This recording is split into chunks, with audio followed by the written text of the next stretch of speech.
sedang mengembangkan riset tentang virus ini. Kita maklumi bahwa ini adalah virus yang baru, sehingga secara terintegrasi di seluruh dunia di bawah PBB, di bawah WHO, telah melaksanakan kegiatan ini secara terus-menerus.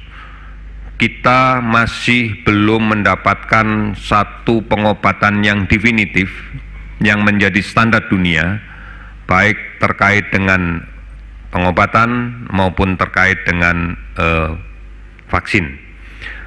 Oleh karena itu, upaya-upaya yang kita lakukan secara terus-menerus, terkoordinasi, dan kemudian terpadu dengan semua sistem, ditujukan bukan hanya untuk menurunkan jumlah kematian pasien COVID-19, tetapi juga memutus mata rantai untuk mengurangi jumlah kasusnya.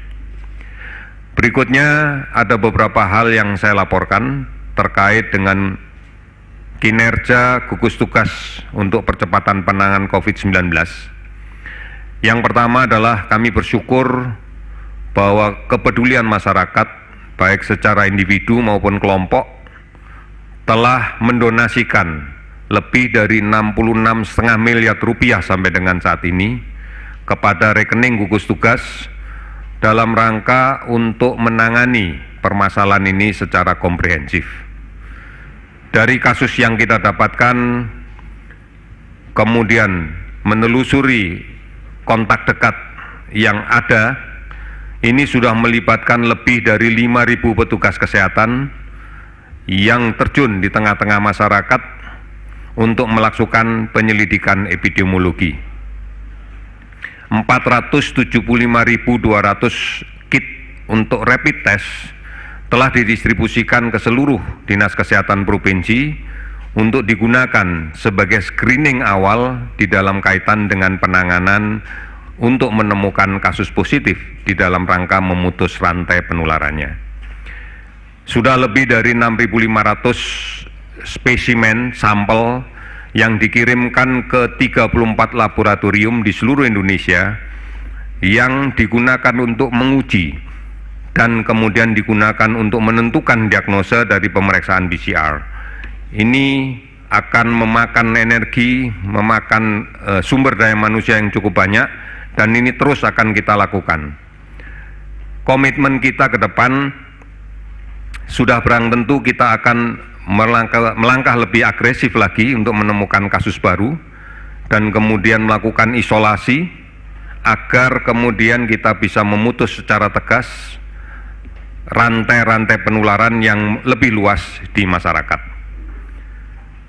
Lebih dari 349.000 APD telah terdistribusi dan ini terus akan kita lakukan untuk memenuhi kebutuhan tenaga kesehatan yang menjadi lini terdepan di dalam kaitan dengan perawatan pasien COVID-19. 360 rumah sakit rujukan telah disiapkan, baik itu rumah sakit pemerintah, rumah sakit TNI Polri, rumah sakit BUMN maupun rumah sakit swasta.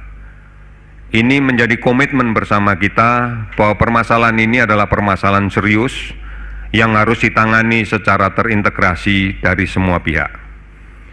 Dan kemudian kita sudah akan melakukan dalam waktu dekat untuk memanfaatkan mesin pemeriksaan TB, TCM, yang selama ini sudah tergelar di lebih 132 rumah sakit, dan kemudian di beberapa puskesmas yang terpilih, untuk kita konversi agar mampu melaksanakan pemeriksaan COVID-19, tentunya dengan mendatangkan cartridge yang memang disiapkan khusus untuk ini. Penjajakan perubahan ini tentunya tidak sedemikian mudah, karena pasti akan membutuhkan perubahan pada setting mesin, kemudian melatih SDM, dan kemudian menyiapkan cartridge-nya. Namun kita optimis bahwa di dalam minggu ini kita sudah akan mulai melakukan itu, dan kita harapkan pada hari ini paling lambat besok juga sudah mulai masuk cartridge untuk melakukan uji coba mesinnya. Ini diharapkan akan lebih memperpendek lagi jarak pemeriksaan spesimen dari rumah sakit yang merawat menuju ke laboratorium yang kita tentukan. Harapan kita adalah makin cepat lagi kita bisa melakukan pemeriksaan, karena pemeriksaan PCR ini adalah pemeriksaan antigen, sehingga interpretasinya adalah pasti apakah seseorang itu terinfeksi atau pasti tidak terinfeksi. Ini bukan pemeriksaan antigen yang kita antibody yang kita gunakan pada mekanisme rapid test. Oleh karena itu, tetap bahwa basis dari semua itu adalah memutus rantai penularan. Ini menjadi dasar yang paling penting, dan inilah yang nanti akan menentukan sukses tidaknya kita di dalam kaitan dengan penanggulangan COVID-19 ini.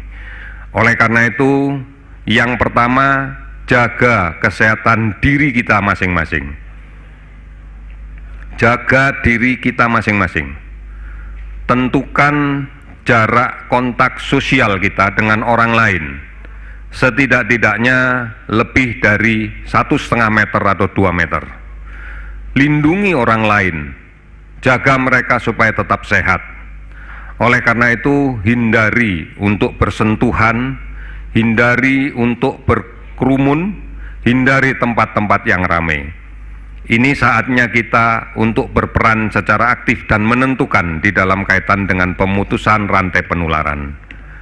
Kemudian, cuci tangan dengan menggunakan sabun. Ini menjadi sesuatu yang sangat penting, karena kita pahami bersama bahwa virus ini sangat mudah hancur manakala terkena deterjen, terkena sabun. Oleh karena itu, ini yang menjadi kunci salah satunya di dalam kaitan dengan keberhasilan. Mungkin kita sama sekali tidak melaksanakan kontak dekat dengan orang yang sakit, tetapi droplet yang ditinggalkan oleh orang sakit di berbagai barang yang lazim digunakan bersama, sebagai contoh misalnya handle pintu, meja, atau pegangan pada kendaraan umum, ini sangat mungkin menjadi tempat singgah antara bagi virus ini. Oleh karena itu, seringkali kita tanpa tersengaja dan tanpa sepengetahuan menyentuh ini dan kemudian memindahkan virusnya menuju ke tangan kita. Oleh karena itu, mencuci tangan dengan sabun dan air yang mengalir pada minimal 20 detik dan sesering mungkin ini menjadi kunci. Karena kalau tidak, maka tangan yang tercemar ini menjadi penghantar yang baik manakala kemudian kita menyentuh wajah, menyentuh mulut, menyentuh hidung, menyentuh mata, maka transfer dari virus ini dengan cepat akan masuk ke tubuh kita. Inilah yang saya katakan bahwa mari menjaga diri. Mari menjaga diri dan menjaga orang lain. Masker tidak membunuh virusnya, tetapi masker hanya melindungi saja agar kita tidak terpapar oleh virus itu. Oleh karena itu, mencuci tangan menjadi sesuatu yang penting. Seruan pemerintah sudah tegas, tinggal dijalankan. Himbauan pemerintah sudah cukup, tinggal dijalankan. Tetap berada di rumah, produktiflah di rumah, bekerjalah dari rumah, belajarlah dari rumah, dan beribadahlah dari rumah. Insya Allah kalau kita sepakat dengan ini dan kita komitmen kuat untuk melaksanakan ini, maka rantai pemutusan bisa kita hilangkan disertai dengan ketungguan niat dan doa kepada Tuhan Yang Maha Esa.